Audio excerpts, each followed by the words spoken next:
Welcome back to Lightcraft Academy. I know, a very dramatic opening followed by an immediate disappointment because it does not look like I'm lit up the way you would be lit up or not lit up in a cyberpunk underground environment like this. It looks more like a TV live news report where they put a lot of light on the reporter, not very filmic. This is a challenge when you're doing green screen because in theory, if you were working in a large green screen studio, the green screen would be far behind you, lit up beautifully, and then the talent would be removed from the green screen where they could light the person independently of the background, if that makes sense. But when you're working in a small environment, I'm fond of saying I do this in my living room, next week in a small cottage on the East Coast, you can't really get that sort of separation to relight yourself. In fact, it's broad daylight right now. It's about noontime.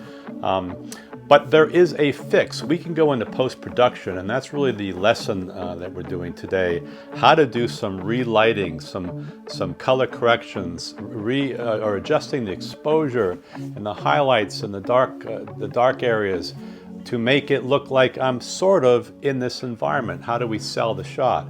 We're going to be doing this in Final Cut. We are going to use a couple plugins that are not necessary, not required, to add things like maybe a little bit of a light effect from the sign that's behind me, and so the green sign behind me, trying to again sell the fact that I could actually be in this environment. So I'm going to go to voiceover. Let me walk you through some color correction, some relighting, see if we can pull this off.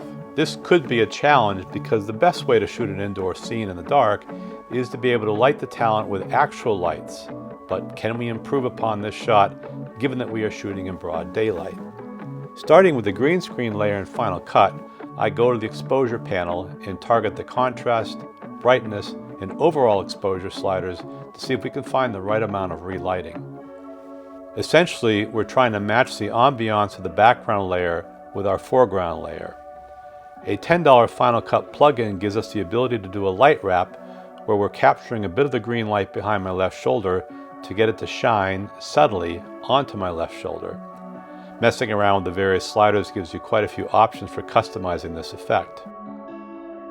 At the end of this process, I added some volumetric lighting to the background layer after adjusting the background layer's exposure as well. Hopefully, we've come closer here to selling the shot. And much improved. This is way different than the shot that we looked at for the opening of this video. I have been relit using some color correction, some lighting tools that come stock with Final Cut and really any pro editing system, and then a couple of plugins that add some volumetric lighting and some sort of wraparound lighting around my shoulder that further sells it. I did not employ my gimbal so it's moving around because this was the sort of shot where I wanted to stand still. But I do want to make it clear that if you do have motion in your shot, the motion you're seeing is simulated in editing. These plugins will actually track you. So that shot where this sort of look where I have some light wrap, if I walked around, that light wrap would disappear as I moved away from the light source. So pretty cool. I hope this was helpful. Thank you, as always, for watching Lightcraft Academy. My next episode will come to you from the East Coast of my little cottage. Looking forward to creating some content on the East Coast for the next couple weeks. Please subscribe. Thanks again for watching. Take care.